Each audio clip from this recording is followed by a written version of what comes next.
Atos dos Apóstolos, capítulo de número 11,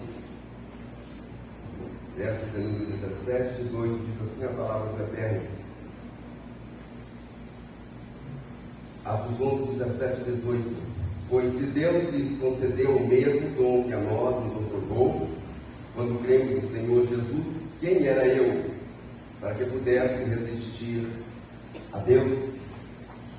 E ouvindo eles essas coisas, apaziguaram-se e glorificaram a Deus, dizendo: logo também aos gentios foi por Deus concedido o arrependimento para a vida. É sobre isso que vamos estar falando nessa noite.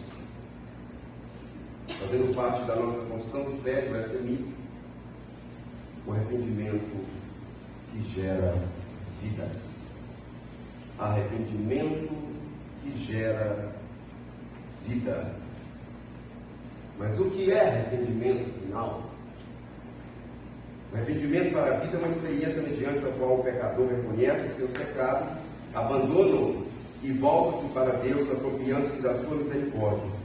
Essa experiência marca o início de uma nova fase da vida em que o crente se dispõe a prestar inteira obediência ao Senhor, toda vez que peca, fica entristecido, sentindo a necessidade de confessar rapidamente o seu pecado, para estar em paz consigo mesmo e com Deus. Precisamos abrir um parêntese aqui para dizer que muitas vezes nós confundimos remorso com arrependimento. Arrependimento não é remorso, remorso não é arrependimento. Tem gente que tem remorso, mas não se arrepende. Então a gente precisa entender o que é arrependimento afinal. Então a gente precisa ir para a luz da palavra de Deus para entender que a tristeza, segundo o mundo, gera morte. A tristeza, segundo Deus, gera vida. E vai dizer isso para nós o apóstolo Paulo, lá na sua Bíblia em 2 Coríntios capítulo 7. 2 Coríntios capítulo 7. Versículo de número 10. 2 Coríntios 7. Versículo de número 10.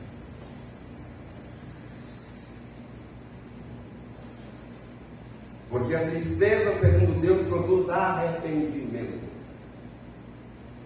para a salvação, que a ninguém traz pesar. Olha o remorso agora. Olha. Mas a tristeza do mundo produz morte.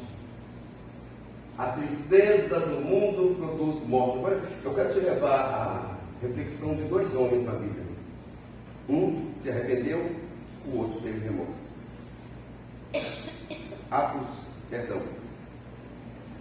Evangelho segundo Mateus. Evangelho segundo Mateus, capítulo de número 27.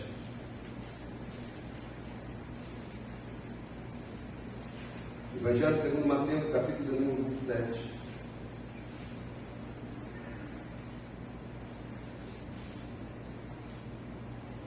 A partir do verso 3 até o verso 5. Mateus 27, verso 3 ao 5. Então Judas, o que o traiu, vendo que Jesus fora condenado, tocado de arrependimento, está escrito aí assim?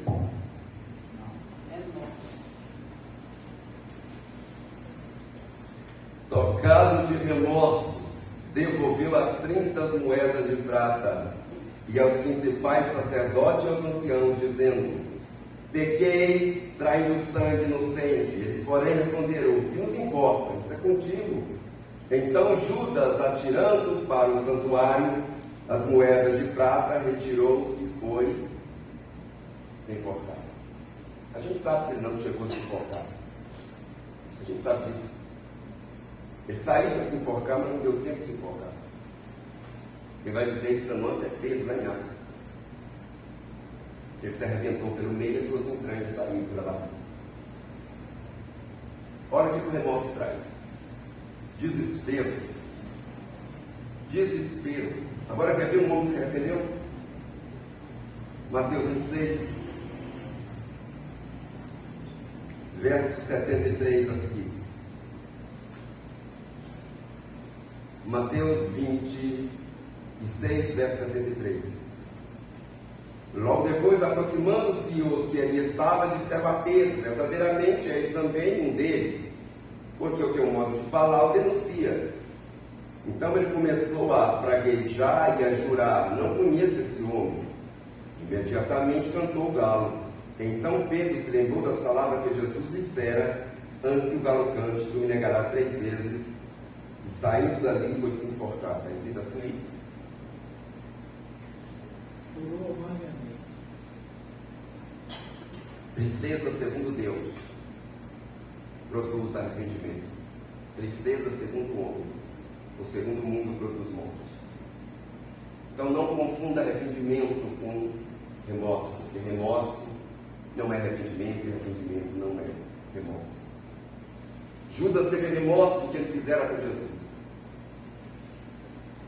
Se a gente olhar, Pedro fez a mesma coisa. Tem gente que diz: não, o pecado de Pedro foi mais leve. Conversa. Volta aí a sua face para o versículo 74. Então começou ele a praguejar. Vai buscar essa palavra aí no grego para você ver. Ele xingou Jesus.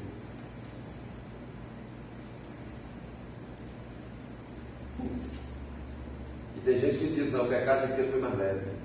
Foi não, querido. Mesmo peso. Não existe pecadinho, pecadão. Mesmo peso. Mesmo peso de traição de Judas, com o mesmo peso de traição de Pedro. Porque lá atrás ele vivia o tempo todo dizendo: esse aí pode negar o Senhor, eu não. Traição do mesmo jeito. Só que ele se arrependeu para a salvação. Judas, o remorso tomou conta. Saiu para se enforcar. Alguns vão dizer que foi um galho beirando um precipício. Por ele ser homem pesado, a corda não suportou, ele desce e lá embaixo ele cai sobre algo pontiagudo e arrebenta o seu abdômen e as suas entranhas saem. Pedro vai falar isso no capítulo 1 de Atos. Então vamos falar um pouquinho sobre arrependimento. Precisamos também entender que muitas das vezes um ato de bondade pode gerar remorso em alguém. Você sabia disso, que um ato de bondade da sua parte pode gerar remorso em alguém?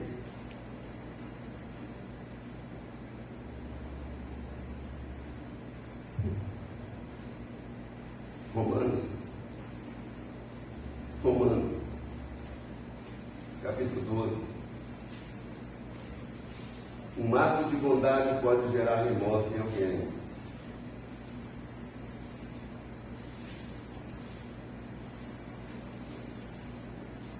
Então, cuidado desse negócio de pagar mal com mal. Mal não se paga com mal, mal se paga com bem.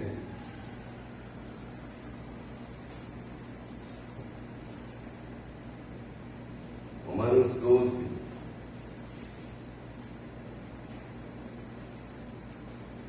Verso de número 20. Ou vamos ver o 19, o contexto para você entender. Romanos 12, 19 a 20. Não vos vingueis a vós mesmos, amados, mas dai lugar à ira, porque está escrito: a mim pertence a vingança, eu é que retribuirei do Senhor. O verso 20. Pelo contrário, se teu inimigo tiver fome, dá-lhe de comer. Se tiver sede, dá-lhe de beber, porque fazendo isso, montuará brasas vivas sobre a sua cabeça. Tem gente que pensa que é sobre a minha, é sobre a dele. O remorso vai tomar tanta conta da vida dele que ele vai sentir como se tivesse fogo na cabeça dele. Eu xinguei ela e ela está retribuindo com bem. Eu defamei ela e ela está me retribuindo com bem. Eu joguei o nome dela na lama, ele está me retribuindo com bem. Olha como um ato de bondade pode trazer remorso na vida de alguém. Isso aqui não é arrependimento, isso aqui é remorso.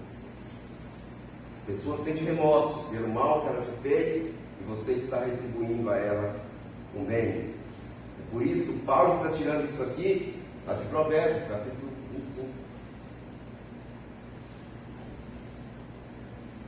Mas a definição de arrependimento é O arrependimento para a vida é uma graça salvadora. O pecador, pelo arrependimento, de tal maneira sente e aborrece o seu pecado, que, deixando-o, se volta para Deus, tensionando e procurando andar com Ele em todos os caminhos dos seus mandamentos. Não existe outra enquete, não existe outra manchete.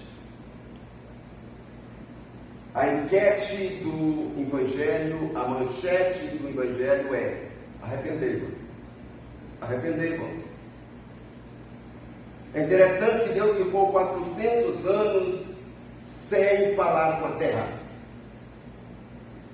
Creio que eu já falei isso para você. As Bíblias antigas, entre Malaquias e Mateus, vinha com 4 folhas limpas. As Bíblias mais antigas, entre Mateus e Malaquias, vinha com 4 páginas limpas, representando os 400 anos que Deus ficou sem falar com a terra. Não falava nem por Urim, nem por Tumim, não falava por sonho, por revelação, por visão, nem por ninguém, nem por profeta, nem por ninguém. Quando Deus resolve abrir a boca, Ele usa um desconhecido, um cara estranho, que comia mel com gafanhoto e vestia uma roupa pesada, feita de couro de camelo, num sol de 45, 50 graus, e a manchete do cara era: arrependei-vos, porque é chegado o reino dos céus. Esse cidadão sai de circulação e Jesus entra, e a manchete de Jesus é: arrependei-vos, porque é chegado o reino dos céus. Jesus vai para a cruz, morre, ressuscita no terceiro dia, 40 dias na terra, volta para o céu novamente, e a manchete, a enquete do discípulo é: arrependei-vos. Então eu não posso mudar a minha manchete, a minha enquete. Eu não posso mudar a minha pregação, ela tem que ser: arrependei-vos. Porque não existe evangelho sem arrependimento. Não existe evangelho sem arrependimento. Não existe salvação sem arrependimento. Marcos capítulo 1, verso de número 14.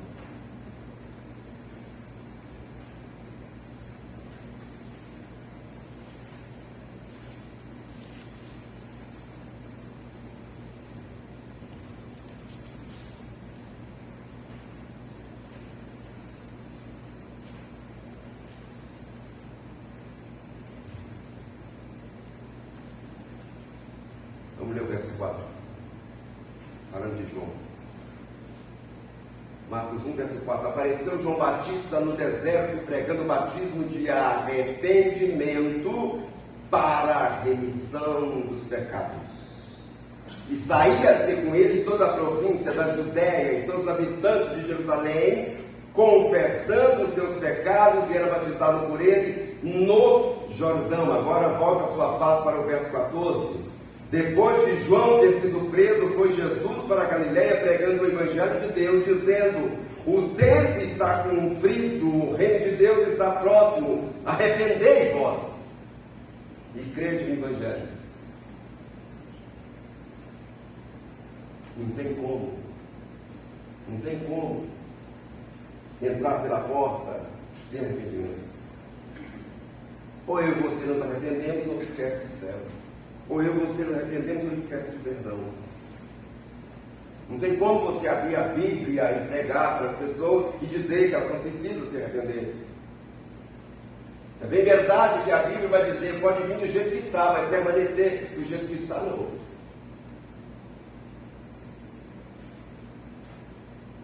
Ah, não, mas a minha profissão é cantar música secular.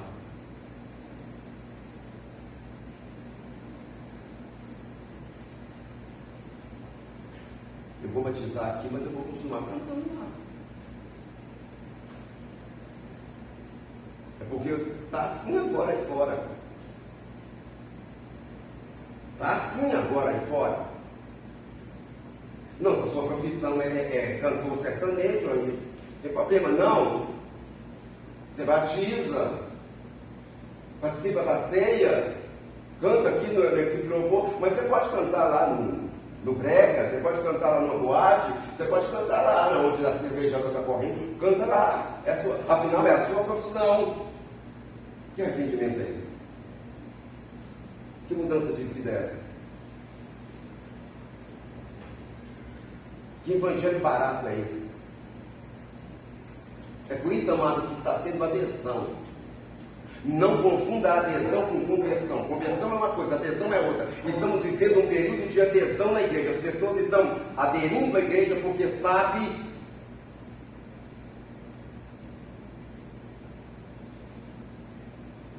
Muitos estão aderindo por causa disso aqui. Música gospel comercial. Arrependimento não está tendo. Música gospel comercial.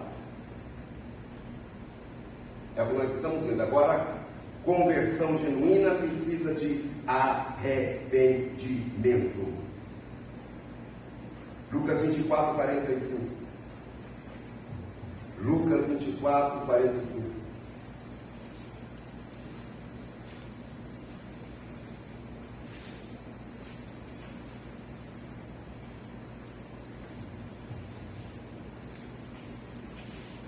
Então lhes abriu o entendimento para compreender as Escrituras e lhes disse: assim está escrito que o Cristo havia de padecer e ressuscitar dentre os mortos no terceiro dia, e que em seu nome se pregasse arrependimento para a remissão de pecado a todas as nações, começando em Jerusalém. Olha o que Jesus está falando para os dois desviados no caminho de Emaús.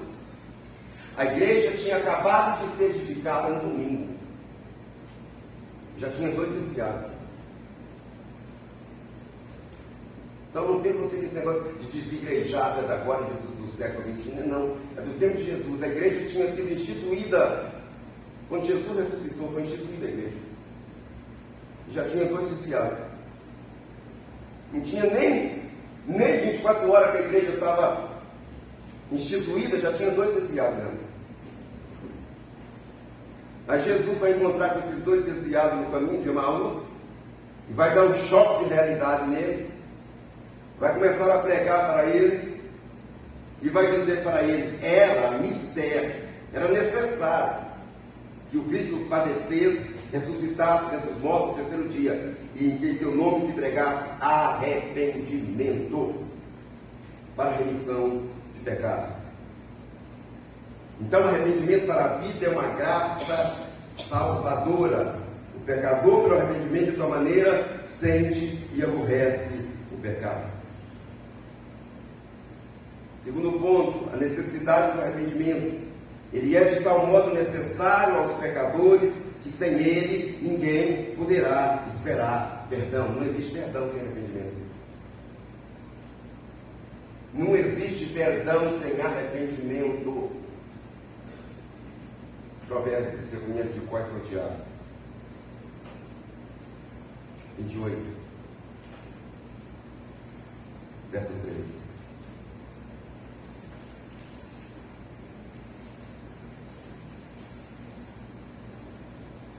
Provérbios 28, 13.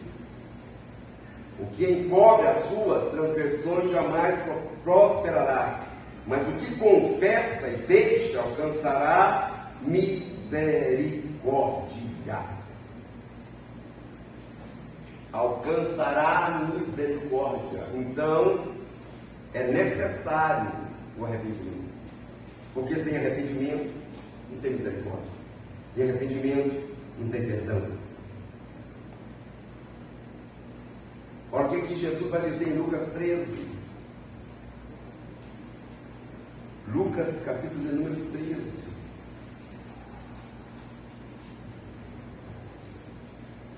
Jesus está pregando, está falando sobre sinais do tempo, está falando sobre a palavra da vigilância.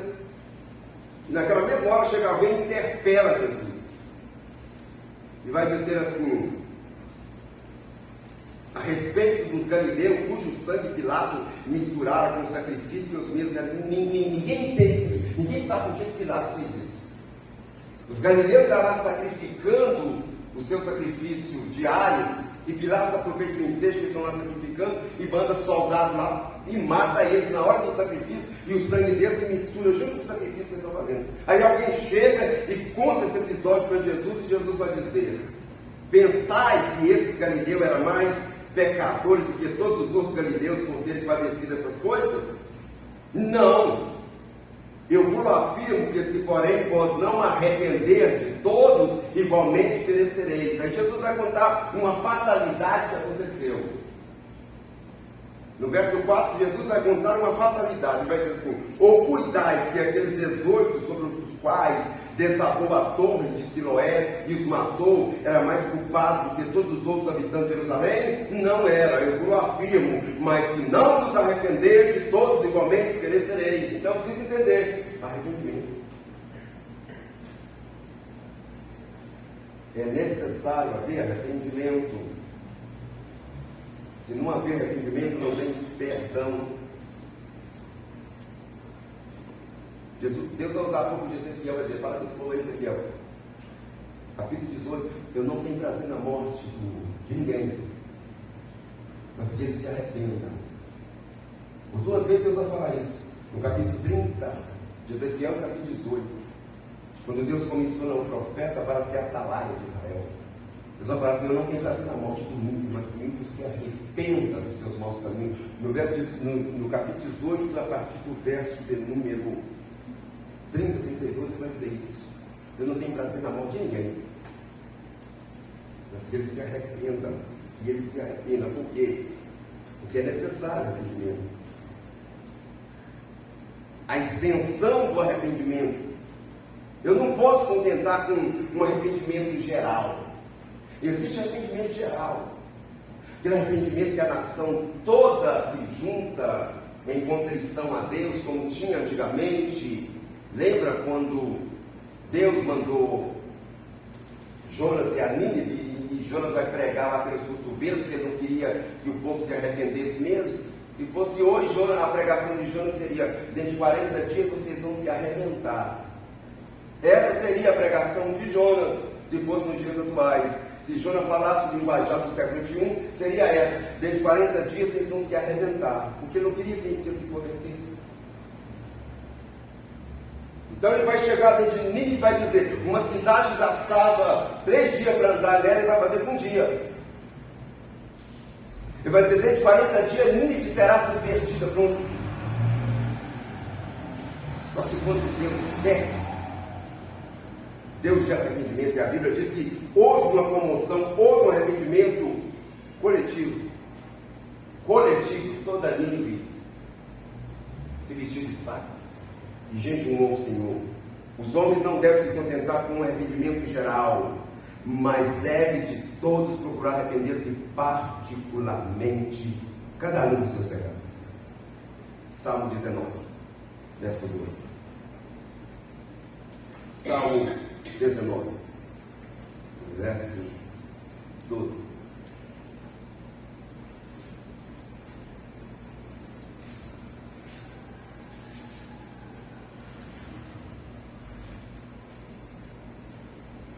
Quem há que possa discernir as próprias faltas? A pergunta do salmista. Absolve-me das que me são ocultas. Aquele pecado involuntário. Não sabemos se pecamos, o salmista está pedindo a Deus: absolve-me desse, que eu nem sei o que ele tem. Ele não está no coletivo aqui não, ele está só ele. É só ele, Deus. É só ele, Deus. Ele não está no coletivo, ele não está dentro de uma igreja. É só ele, Deus, aqui no secreto. Ele está dizendo para Deus: quem há que possa discernir? Como eu posso discernir que eu pequei? Está fazendo uma pergunta aqui: como eu posso discernir as minhas próprias faltas? Como eu posso ter conhecimento delas?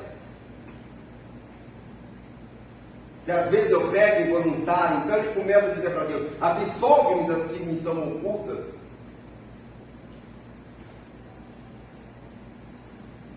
É um pecado involuntário que às vezes a gente nem sabe cometer, mas cometeu. O salmista está pedindo: se eu tiver cometido aquele pecado involuntário, eu nem queria pecar, mas pequei, perdoa. Então, o que a gente precisa entender em segundo lugar, a extensão do arrependimento. Os homens não devem se contentar com o arrependimento geral, mas é dever de todos procurar arrepender-se particularmente de cada um dos seus pecados. Ezequiel 36, verso 31.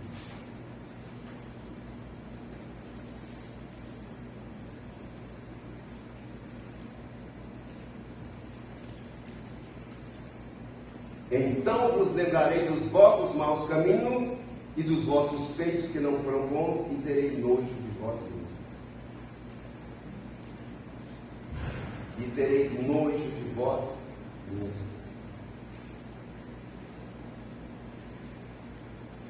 Já cometeu algo que te machucou? É isso aqui que Deus está falando. O arrependimento é tão grande, não estou falando de remorso, não, estou falando de arrependimento. É tão grande que ele te tortura. Tortura. Eu queria até abrir um parênteses aqui para falar, porque tem pessoas que Deus já perdoou, mas ele não consegue se perdoar. Cuidado, talvez você teve remorso e nunca teve arrependimento. Eu custei a compreender isso. E talvez Deus já me perdoou porque eu me arrependi e pedi perdão, mas eu continuo pedindo perdão pelo mesmo pecado 5, 10, 20, 30 anos. Eu preciso entender que é Deus que vai dizer que pega os meus pecados e lança eles na profundeza do mar e deles não se lembra mais. Miqueias. Mas às vezes, pelo remorso está aqui, não houve arrependimento, houve remorso, aquilo fica resmoendo na mente do ser humano o tempo todo. Já se arrependeu? Já confessou? Não praticou mais? Está perdoado, irmão. Está perdoado.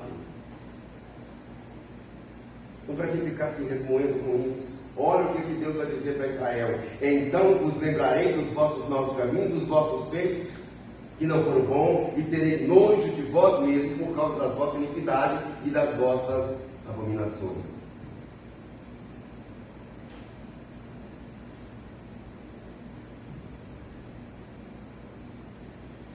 Lucas 19:8, você sabe de qual a história de quem?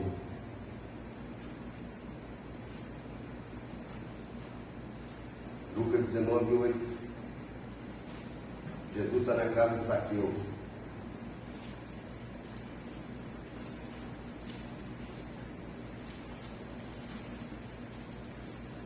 Para o verso 8. Entremente Zaqueu se levantou e disse ao Senhor: Senhor, resolvo dar aos pobres a metade dos meus bens. E se em alguma coisa tenho defraudado alguém, eu restituo 4 vezes mais. Que arrependimento genuíno. Jesus mandou devolver nada dele. Só que quando eu sou confrontado com a palavra de Cristo, ela me causa mudança. A palavra de Deus, ela traz confronto, então ela causa mudança. Trouxe mudança na vida de Zaqueu. Eu não posso dizer que Zaqueu roubou. Tem gente que chama Zaqueu de ladrão. A Bíblia não chama. Para que eu vou chamar? Ele só era cobrador de imposto. Ele era o chefe dos cobradores. Por isso que dá o nome de publicano, chefe dos cobradores. Ele está dizendo: se eu defraudei, porque era costume naquela época, cobrasse a mais do que Roma, porque Roma não preocupava com isso não. Se o montante que ela cobrou chegasse lá, era o que interessava. Se os cobradores cobrassem exorbitantemente o que eles quisessem, ficavam com eles. Isso era de prática, isso era comum. Então o Zaqueu está dizendo para Deus: olha, se eu tenho defraudado alguém, eu resolvo dar aos pobres metade dos meus bens. E se em alguma coisa tenho defraudado alguém, eu vou restituir 4 vezes. Só que na lei, a lei dizia que se você roubasse alguém, você tinha que restituir 2 vezes mais. Ele está dizendo: eu vou restituir 4. Ele está indo acima do que a lei está dizendo. Ele está indo acima do que a lei está ordenando. Arrependimento genuíno. A extensão do arrependimento precisa ser particularmente de cada um de nós. E a eficácia do arrependimento, como não há pecado tão pequeno que não mereça condenação, assim também não há pecado tão grande que possa trazer condenação para aqueles que se arrependem. Então, por isso que eu disse para você, não existe pecadinho, não existe pecadão. Porque tem gente que gosta de intitular pecado. Não, esse aqui é grandão, esse aqui é pequenininho. Não, a palavra pecado quer dizer errar o alvo. Então, tudo é pecado. Não tem nada de ficar qualificando o pecado. Não, esse aqui é grandão, esse aqui é pequeno, esse aqui tem que ser tratado com mais rigor, esse aqui não existe isso diante de Deus, tudo é pecado. Tudo é pecado. E a gente precisa sim entender que só existe um pecado que não é perdoado, e só existe um pecado que Deus diz que abate. Nenhum outro pecado você vai ver Deus dizendo, eu vou abater. Só existe um pecado na Bíblia que Deus diz, eu vou abater. É a soberba. É a soberba. A Bíblia vai dizer que Deus abate o soberbo. E você que mexe com gado, você sabe o que é abater. Então é o único pecado que Deus diz, eu vou abater. Deus abate o soberbo. Por quê? Porque se originou lá. A soberba não originou aqui, originou lá. O orgulho se originou lá. Um querubim, por causa do seu brilho, da sua glória, achou que poderia ser igual a Deus.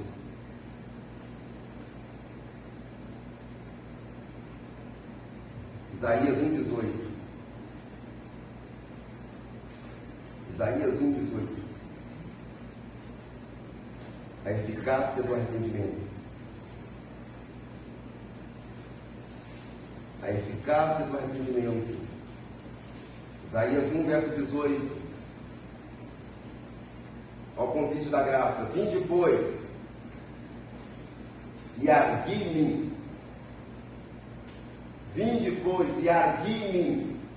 Vinde, pois, vamos ter um tete a tete. Vinde, pois, e arrazoemos. O que é a palavra arguir? O que é a palavra arrazoemos? Ei, vamos conversar sobre esse assunto. Mas que assunto está sendo tratado? O assunto do pecado no capítulo 1, verso 1, e o assunto da hipocrisia a partir do verso 10. É isso que está sendo tratado. Então Jesus convida eles, vem cá, vamos ter um tete a tete aqui, vamos conversar sobre esse assunto, vamos arrazoar aqui sobre esse assunto. Porque se o seu pecado, o pecado de vocês for como a escarlata, eu tenho poder de tornar eles brancos como a neve. Se eles for vermelho como o carmesim, eu tenho poder de tornar eles como a lã. Mas eu preciso que vocês venham e confessem que vocês estão errados. Sem arrependimento não há perdão. Sem arrependimento não há perdão. O sangue de Jesus tem poder para cobrir, para tornar escarlata. Você sabe que a escarlata é negra, né? É um vermelho quase negro.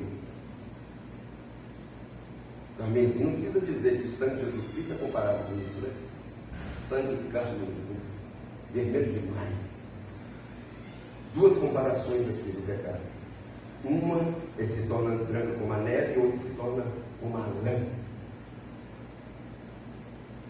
Mas é preciso agir, é preciso arrazoar, é preciso confessar.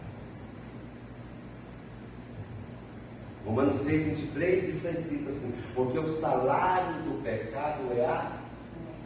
Mas olha embaixo, para quem se arrepende. Olha embaixo para quem se arrepende. Porque o versículo termina aí. O salário do pecado é a morte. O versículo termina aí. Mas olha para quem se arrepende. Mas o dom gratuito de Deus é o quê? Vida eterna.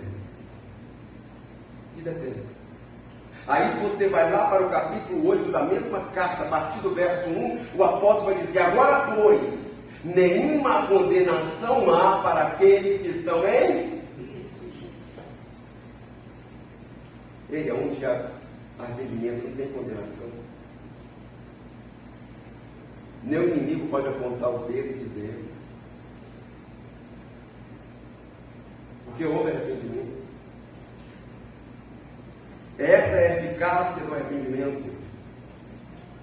Essa é a eficácia do arrependimento. E João vai dar mais ênfase início. O apóstolo João, na sua primeira carta, no capítulo 1, verso 9, o apóstolo vai dizer assim: se confessarmos os nossos pecados, Ele é fiel e justo para nos perdoar os pecados e nos purificar de toda a injustiça.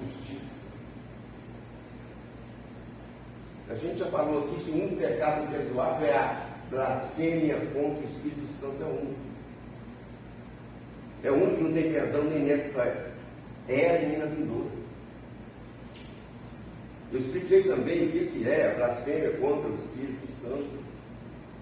Então a gente precisa entender que a eficácia do arrependimento, né? O arrependimento genuíno, ele gera perdão.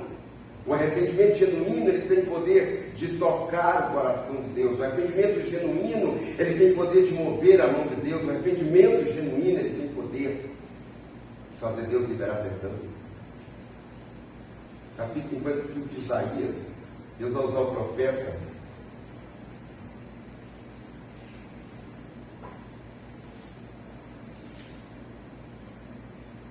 lá no versículo 7 vai dizer assim: deixe o perverso o seu caminho, o iníquo os seus pensamentos, converta-se ao Senhor, que compadecerá dele, e volte para o nosso Deus, porque é rico em perdoar. É rico em perdoar. Ei, Deus não igual a eu e você. E ai de mim de você se Deus fosse igual a eu e você. Porque a gente é assim, você errou, a gente fala assim, de novo. É ou não é? De novo. A terceira vez, peraí. De novo. Já pensou se Deus fala? Quantas vezes você pecou, você sabe?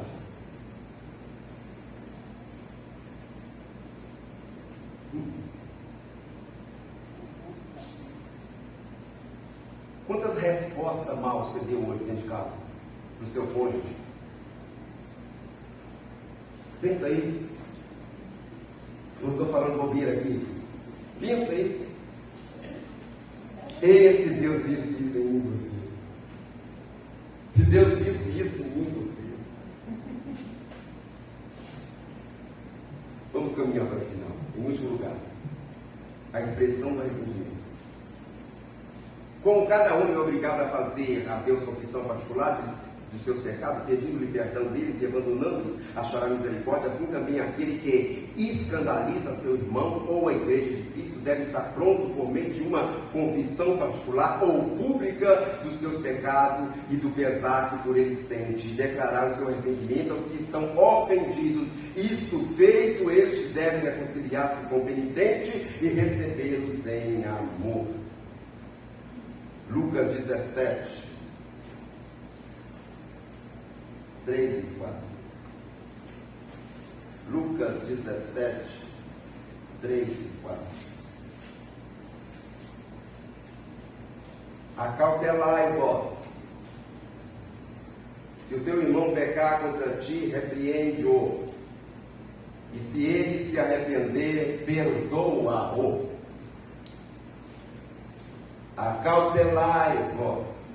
Se teu irmão pecar contra ti, repreende-o. Se ele se arrepender, perdoa-lhe. Se por 7 vezes no dia pecar contra ti, e 7 vezes vier até contigo, dizendo, estou arrependido, perdoa-lhe. Aí lá em Mateus, Pedro vai cair na besteira de perguntar a Jesus, até quantas vezes eu perdoar meu irmão? Até 7. Porque 7 é um número pleno. Deus age através do 7 na Bíblia, a gente sabe disso, 7 trombetas, 7 cartas, 7 igrejas, 7 cristais, 7 espíritos e por aí vai. Deus age através do 7, então é por isso que usa essa totalidade. Não está dizendo o número 7 no seu literal, não. É um número pleno, é um número perfeito.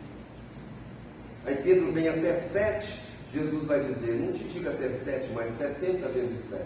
Não é também 490 vezes, não. Jesus está dizendo que perdoar não tem limite. É isso que Jesus está dizendo para mim e para você. Eu não te digo 70, eu não te digo até 7, mas 70 vezes 7. O que Jesus está dizendo ali não é no literal, está dizendo assim, não há limite para perdoar. Não há limite para perdoar. Existem duas palavras gregas para perdão, apiano e apolô. Duas palavras gregas para perdão, apiano e apolô. A palavra apolô quer dizer desatar e deixar ir. Essa é a palavra apolô, desatar e deixar ir. A palavra apiano quer dizer tirar de sobre. Tirar de sobre, porque quando eu não perdoo a pessoa, eu estou comendo, a pessoa está lá no prato de comida. Eu estou bebendo água, o reflexo da pessoa está lá. Estou tomando café, a pessoa está sentada comigo na mesa, tomando café. Ela está vivendo a vida dela e quem está definhando sou eu. E comprovado clinicamente pelos cirurgiões cardíacos, que a maioria dos problemas cardíacos de muitas pessoas deriva por guardar rancor de alguém e não liberar perdão. Cientificamente comprovado. Aí Jesus vem e diz assim: se seu irmão pecar 7 vezes no dia contra ti vier, dizendo estou arrependido, perdoa. Perdoa. Perdoa. Gálatas 6:2, levai as cargas uns dos outros. Não há perdão sem arrependimento. Precisa haver arrependimento. Não tem como eu te perdoar se você não se arrepender. Não tem como Deus te perdoar se você não se arrepender. Não tem como você me perdoar se eu não te perdoe. Se eu não me reconhecer que eu errei. Hoje assim, irmão, te chateei, me perdoa. Isso não é você se humilhar, não. Isso é você, ó. Tem gente que pensa, não, se eu pedir perdão, eu estou me colocando lá embaixo. Você está enganado. Você está enganado. Você está enganadinho, você está enganadão. Pedir perdão não é sinal que você está se rebaixando, não. É sinal que você é homem e mulher de Deus. E reconheceu o que errou. E reconheceu o que errou. Que Deus nos ajude a perdoar e a liberar perdão, porque sem o qual não há. Sem arrependimento não há perdão.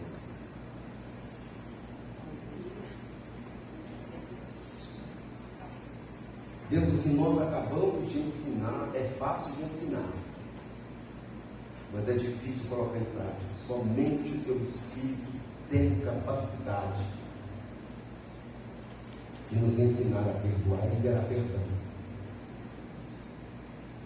E a gente sabe que até esse arrependimento gerado em nós, quando nós cometemos falha, é o teu Espírito que gera em nós, porque nós não temos capacidade de arrepender se o seu Espírito não gerar isso em nós.